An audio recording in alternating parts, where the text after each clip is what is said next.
अस्सलाम वालेकुम नाजरीन। नहीं चचा, ज़मुर्द ने कहा, तुम इसे भूल गए हो। मैं नहीं भूल सकती। इसने मेरी बेइज्जती का इंतकाम लिया था। मैंने इसे पहचान लिया है। तो इसका क्या करोगी? चचा ने पूछा। इसे यहीं रहने दो, मैं इसे नहीं मारता, खुद ही मर जाएगा। मैं इसे मरने नहीं दूंगी।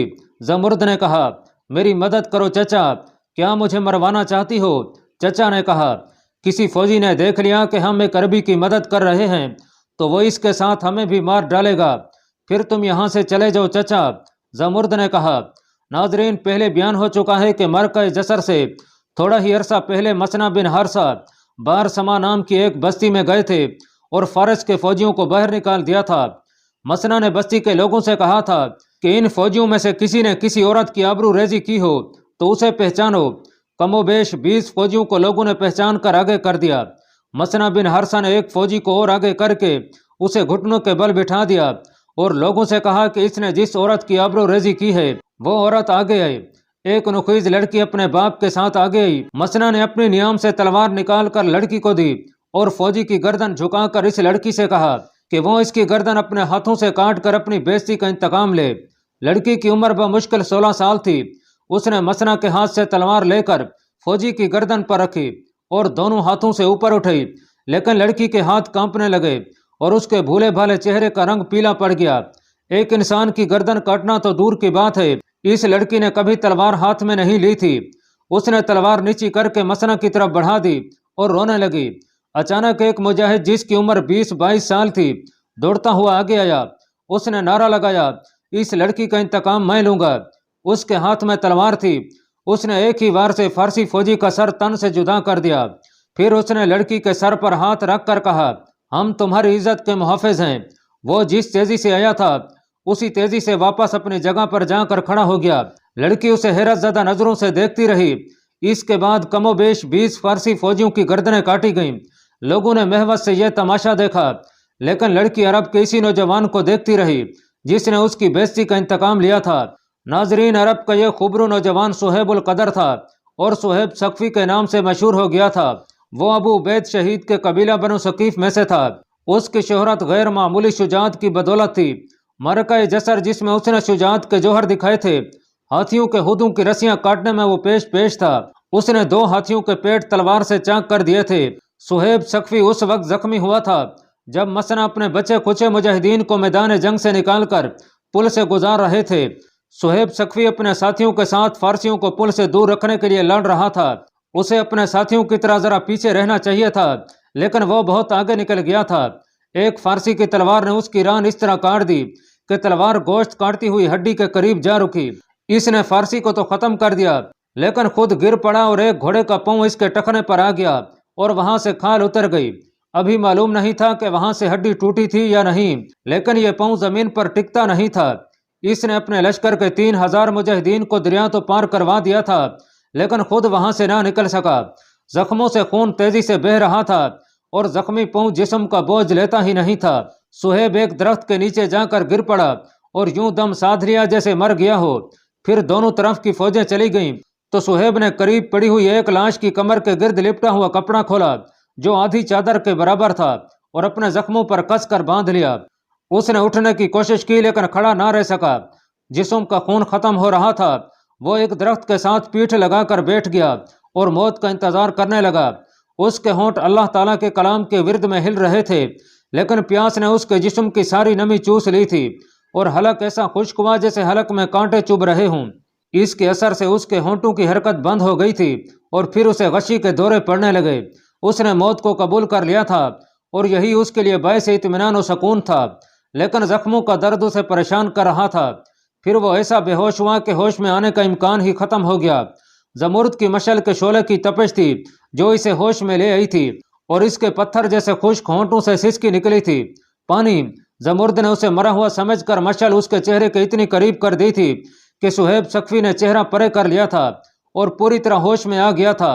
ज़मुर्द 12 समा की वही लड़की थी जो एक फारसी फौजी की गर्दन पर तलवार नहीं चला सकी थी, और यह काम सुहेब ने अपनी तलवार से कर दिया था।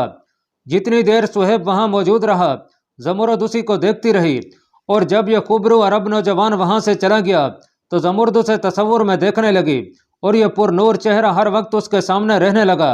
इस रात ज़मरुद इस शक पर जसर के मैदान में गई कि हो सकता है कि उसका भाई जख्मी या मुर्दा हालत में मिल जाए, तो उसकी नज़र इस चेहरे पर पड़ी जो उसके जहन में नक्श हो गया था, जहां सब चेहरे एक जैसे लगते थे और हर चेहरे पर मौत का एक ही जैसा साया था। वहां 2-4 कदम दूर से किसी चेहरे को पहचानना मुमकिन ही ना था, लेकिन ज़मरुद ने सुहेब को पहचान लिया। सुहेब सक्फी के जिस्म में पानी गया तो उसके होश ठिकाने आ गए और उसकी आंखें खुल गईं। कौन हो तुम? सुहेब सक्फी ने ज़मरुद से पूछा। तुम अरबी नहीं हो? अरबी नहीं हूँ, लेकिन अरबी बोल सकती हूँ, ज़मरुद ने कहा। बार समा की रहने वाली हूँ, तुम्हें जानती हूँ। कैसे? सुहेब ने पूछा। मैं तुम्हें नहीं जानता। ज़मरुद ने उसे वो वाक़या याद दिलाया। तुम मुझे बहुत याद आते रहे हो, ज़मरुद ने कहा। तुमने उस शैतान की गर्दन काट कर मेरे सर पर हाथ रखा था और कहा था कि हम तुम्हारी इज्जत के मुहाफिज हैं। हम तो समझते थे कि हमारी फौज हमारी इज्जत की मुहाफिज है, लेकिन हमारे मुहावजों ने ही हमारी इज्जतें लूटी। ये वक्त बातों का नहीं। मुझे बताओ तुम्हें किस तरह बचा सकती हूँ। मैं तुम्हें यहाँ पड़ा रहने नहीं दूंगी, मुझे अपने लश्कर तक पहुँचा दो, सुहेब ने कहा। लेकिन यह काम तुम नहीं कर सकोगी। मैं तुम्हें बाहर समा ले जाऊंगी, ज़मरुद ने कहा। अपने घर रखूंगी। किसी फारसी फौजी ने देख लिया तो वो मेरे साथ तुम्हें भी कत्ल कर देगा, सुहेब ने कहा। तुम जाओ, मुझे मेरे हाल पर छोड़ दो। मैं कुछ देर का मेहमान हूँ, मेरी आंखें सुबह का सूरज नहीं देख सकेंगी। मैं मरते वक्त तुम्हें किसी मुसीबत में नहीं डालना चाहता। लड़की फौरन उठी और यह कहकर चली गई कि आती हूँ।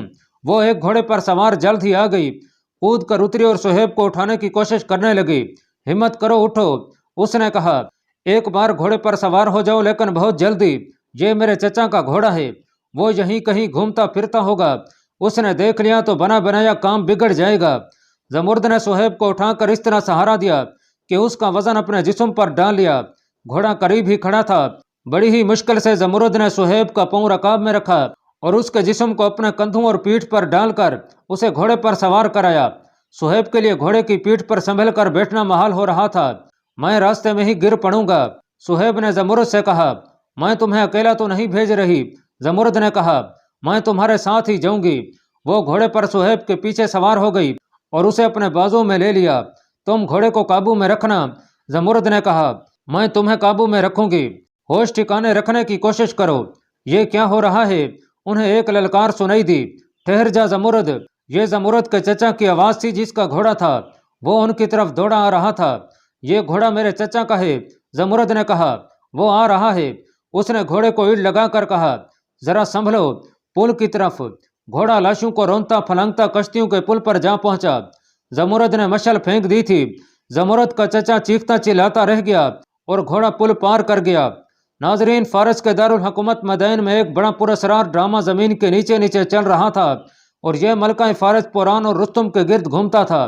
पहले बयान हो चुका है कि पुरान ने सल्तनत के तमाम अंदरूनी और बैरूनी अमूर, दिफा और जारहियात के फैसलों के इख्तियारात रुस्तुम को दे दिए थे। उसकी अपनी हसीयत बराए नाम मलका किसी रह गई थी। वो और रुस्तुम ज्यादा वक्त इकट्ठे गुजारते थे और यह शक ही नहीं बल्कि शाही हलकों का मुशाहिदा था कि रुस्तुम और पुरान के सरकारी ताल्लुकात जाती दोस्ती का रंग इख्तियार कर गए थे और यह दोस्ती काबिल एतराज हदूद में दाखिल हो चुकी थी।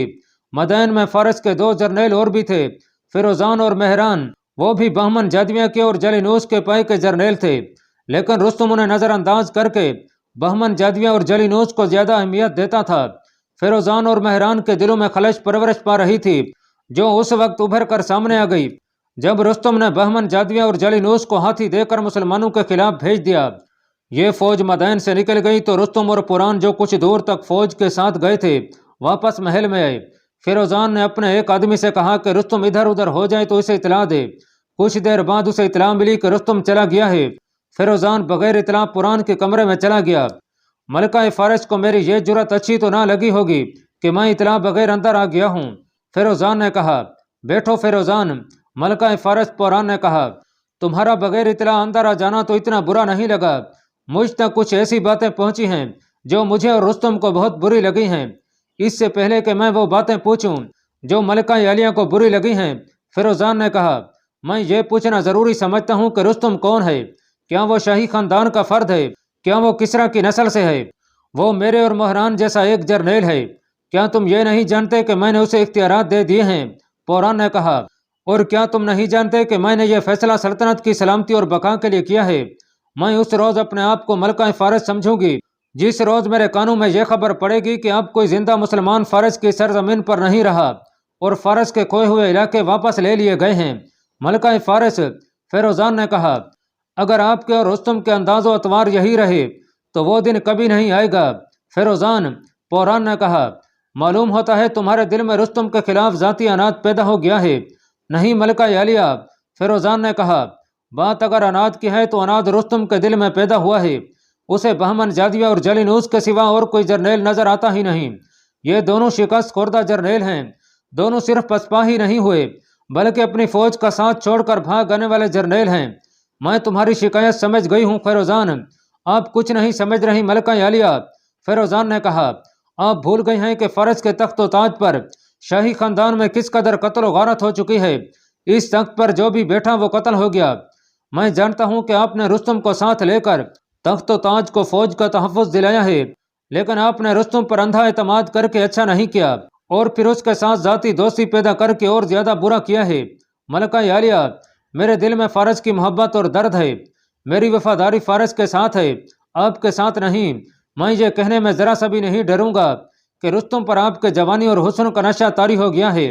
آپ اسے خوش اور مطمئن رکھنا چاہتی ہیں، اس لیے آپ نے اسے اجازت دے رکھی ہے کہ وہ آپ کے اس خوبصورت جسم کے ساتھ کھیلے اور دل بہلائے۔ فیروزان پوران نے غصے سے بھڑکتے ہوئے کہا، اپنی حیثیت کو پہچانو، مت بھولو کہ میں اس ملک کی ملکہ ہوں اور تم ملازم ہو۔ تم مجھ پر اتنا گھٹیا الزام عائد کر رہے ہو۔ ملکہ فارس فیروزان نے بے خوف و خطر کہا، میں جو کچھ کہہ رہا ہوں سوچ سمجھ کر کہہ رہا ہوں۔ آپ کون سے فارس کی ملکہ ہیں؟ وہ فارس جس کی فوجیں مسلمانوں کے آگے آگے بھاگی چلی جا رہی ہیں اور جس کے جرنیل اپنی فوج سے پہلے میدان چھوڑ کر بھاگ گئے ہیں، اور اس فارس کی آپ ملکہ ہیں جو آدھے سے زیادہ مسلمانوں کے قبضے میں چلا گیا ہے۔ میں بہت دور کی سوچ رہا ہوں ملکہ عالیہ، اگر مدائن پر بھی مسلمانوں کا قبضہ ہو گیا تو وہ ساری دنیا کو سنائیں گے اور ڈرائیں گے کہ کسریٰ پرویز نے ان کے رسول صلی اللہ علیہ وسلم کا خط پھاڑ دیا تھا، اور ان کے رسول صلی اللہ علیہ وسلم نے کہا تھا کہ سلطنت فارس بھی اسی طرح ٹکڑے ٹکڑے ہو کر بکھر جائے گی۔ مسلمان کہیں گے کہ دیکھو اللہ کے رسول صلی اللہ علیہ وسلم کی توہین کرنے والوں پر کیسا عذاب نازل ہوتا ہے۔ تم جا سکتے ہو۔ پوران نے شاہی جلال سے کہا، میں رستم کے ساتھ بات کروں گی۔ فیروزان کمرے سے نکل گیا۔ ادھر بہمن جادویہ اور جلینوس اپنی فوج کے ساتھ، جس میں ہاتھی بھی تھے، فرات کے کنارے مروہا کے مقام سے کچھ دور پہنچ چکے تھے۔ انہوں نے ابو عبید کے لشکر کے خلاف مرکہ آرا ہونا تھا، جو مرکہ جسر کے نام سے مشہور ہوا اور مسلمانوں کی پسپائی پر ختم ہوا تھا۔ سورج غروب ہونے سے کچھ دیر پہلے مدائن میں فوج کو ایک جگہ اکٹھا کرنے کے لیے نکارہ بجنے لگا۔ شہر کے لوگوں پر خوف طاری ہو گیا۔ وہ سمجھے کہ مسلمان آ گئے ہیں اور وہ شہر کو محاصرے میں لے رہے ہیں۔ فوج کے جرنیل اور سپاہی بڑی تیزی سے تیار ہو کر میدان میں جمع ہونے لگے۔ ان کے افسروں نے انہیں جیشوں اور دستوں کی ترتیب میں کھڑا کر دیا۔ رستم گھوڑے پر سوار آتا نظر آیا، اس کے پیچھے اس کے گھوڑ سوار محافظ تھے۔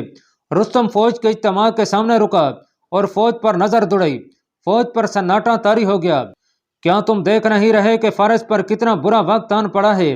آدھے ملک پر عربوں کا قبضہ ہو گیا ہے۔ اس کا ذمہ دار کون ہے؟ تم اور صرف تم۔ ہر میدان سے تم بھاگے ہو، جرنیل بھاگے ہیں، ان سے کم درجہ افسر بھاگے ہیں۔ یہ وہ فوج تھی جس نے روم کے ہرکل کو میدان سے بھگایا ہے۔ رومیوں سے بڑھ کر طاقتور کون تھا؟ ہم نے اس اتنی بڑی جنگی طاقت پر دھاک بٹھا دی تھی۔ میں نے سنا ہے کہ تمہیں جب اطلاع ملتی ہے کہ عربی آ رہے ہیں تو تم خوف سے کانپ جاتے ہو۔ اجمی ایسے بزدل تو نہیں تھے کہ عربوں سے ڈر جاتے۔ اب مدائن میں ایسے لوگ موجود ہیں جن کی دلچسپی اور وفاداری فارس کے ساتھ نہیں بلکہ اپنی ذات اور اپنے اقتدار کے ساتھ ہے۔ وہ حاسد ہیں، وہ ملکہ فارس کو میرے خلاف بھڑکا رہے ہیں کہ مجھے ان اختیارات سے محروم کر دیا جائے جو ملکہ عالیہ نے مجھے دی ہیں۔ خاموش رہے رستم، ایک آواز گرجی، اقتدار کا بھوکا تو خود ہے۔ فوج کے اجتماع پر سناٹا طاری ہو گیا۔ یہ مدائن کے جرنیل فیروزان کی آواز تھی۔ وہ اپنا گھوڑا دوڑا کر رستم کے گھوڑے کے قریب لے گیا اور فوج کی طرف منہ کر لیا۔ میں اپنے سے اعلیٰ درجے کے سالار کی شان میں گستاخی کر رہا ہوں، فیروزان نے کہا۔ میں اس جرم کی سزا قبول کرتا ہوں لیکن سچ کہنے سے باز نہیں آؤں گا۔ میں رستم سے پوچھتا ہوں کہ کیا اس نے ایک بزرگ سے یہ نہیں کہا تھا کہ اس نے اقتدار کی ہوس اور حکومت کی لالچ میں سلطنت کی ذمہ داریاں سنبھالی ہیں؟ رستم خود محاذ پر کیوں نہیں جاتا؟ صرف اس لیے کہ یہ پران دخت کے ساتھ جو برائے نام ملکہ ہے ऐश व इशरत में मसरूफ है, इसे गिरफ्तार कर लो। रुस्तम ने नियाम से तलवार निकाल कर कहा, मैं अपनी तौहीन बर्दाश्त कर लूंगा, मलका आलिया की शान में गुस्ताखी बर्दाश्त नहीं करूंगा। रुस्तम के पीछे खड़े 4 घुड़सवार मुहाफिज फिरोजान की तरफ बढ़े। फिरोजान ने तलवार निकाल ली। मुझे गिरफ्तार करने के लिए खुद आ गया रुस्तम। फिरोजान ने रुस्तम को ललकारा। खबरदार। फौज के इज्तिमा में एक और आवाज गरजी। फिरोजान के करीब कोई न आए। 4-5 घुड़सवार सामने आए। सवारों के हाथों में तलवारें थीं। उन्होंने फिरोजान को अपने हसार में ले लिया। इसके साथ ही फौज में हड़बोहंग मच गई। हम फिरोजान के साथ हैं, रुस्तम हमारा बादशाह है। देखते ही देखते फौज 2 हिस्सों में बढ़ गई। जिस तरतीब में फौज खड़ी थी वो दरहम बरहम हो गई। सूरत हाल खाना जंगी वाली पैदा हो रही थी। रुस्तम को अपनी जिंदगी का सबसे बड़ा धचका लगा। उसे उसके मुखबर तो ये बताते रहे थे कि फौज और शहरी इंतजामिया के हुकाम में उसके खिलाफ एक लहर चल रही है, मगर उसे ये मालूम नहीं था कि आधी फौज उससे भागी है। ये फिरोजान और महरान की कोशिशों का नतीजा था कि मदैन में रुस्तम की इतनी ज्यादा मुखालफत पैदा हो गई थी। एक तरफ से एक घोड़ा दौड़ता आया और फौज के दोनों हिस्सों के दरमियान जा रुका। उस पर मलका फारस पुरान दख्त सवार थी। जुरतुश्त के पुजारियों, पुरान ने चिल्ला चिल्ला कर कहा, क्या हो गया है तुम्हें कि एक दूसरे का खून बहाने पर आ गए हो? अपने मुल्क के टुकड़े करने से पहले अपनी तलवारों से मेरे जिस्म के टुकड़े कर दो। क्या तुम भूल गए हो कि मैंने फारस के तख्त व ताज को खून खराबे से किस तरह रोका था? मैंने अपने मुल्क की सलामती की खातिर शादी नहीं की। मैंने फारस को दुश्मनों से बचाने के लिए अपने इख्तियारात फौज के हवाले कर दिए हैं। अगर तुम ये समझते हो कि रुस्तम इन इख्तियारात का अहल ना था जो मैंने इसे दिए हैं, तो मुझे मौका दो कि मैं अपनी गलती का अजाला कर सकूं। मैं अपना हुक्म नहीं चलाऊंगी, तुम्हारी सुनूंगी और तुम्हारी मानूंगी। एक औरत की चीखों पुकार सुनकर एक दूसरे के खिलाफ बिखरे हुए फौजी खामोश हो गए। उनके अफसरों ने भी उन्हें पुरसकून रहने को कहा। अपने असल दुश्मन को पहचानो। पुरान कह रही थी, तुम मुसलमानों को बुला रहे हो कि वो मदैन पर भी कब्जा कर लें और तुम्हारी कुंवारी बेटियों और बहनों को लोंडिया बनाकर ले जाएं। तुम जो इतनी शान से इतने खूबसूरत और तवाना घोड़ों पर सवार हो, अरब के शहरों की गलियों में भीख मांगते फिरोगे। तुम्हें मालूम है कि बहमन जादिया और जलिनूस फौज लेकर मरोहा गए हुए हैं, उन्हें हाथी भी दिए गए हैं। मुझे पूरी उम्मीद है कि वो अरबी मुसलमानों को कुचल और मसल कर वापस आएंगे और तुम्हारी सारी शिकायतें खत्म हो जाएंगी। इस लड़ाई के नतीजे का इंतजार कर लो। ये दोनों जर्नैल वापस आ जाएंगे तो फिर मैं तमाम जर्नैलों को इकट्ठा बिठाकर ऐसे फैसले पर पहुंच जाऊंगी जिसे तुम सब बेहतरीन फैसला कहोगे। पुरसकून और पुरअमन रहो और अपने अपने ठिकाने पर चले जाओ। फौज की इज्तिमागाह खाली हो गई। फिरोजान और महरान भी चले गए। रुस्तम और पुरान वहीं रह गए और उनके घुड़सवार मुहाफिज से जो उनसे कुछ दूर खड़े थे। मुश्किल यह है कि हम जंगी हालात से गुजर रहे हैं। रुस्तम ने कहा, अगर हालात मामूल के मुताबिक होते तो मैं फिरोजान और महरान को कभी न छोड़ता। रुस्तम ने सर झटक कर पुरान की तरफ देखा और बोला, अब मैं तुमसे दूर रहूंगा पुरान, शदीद जरूरत के तहत ही आया करूंगा।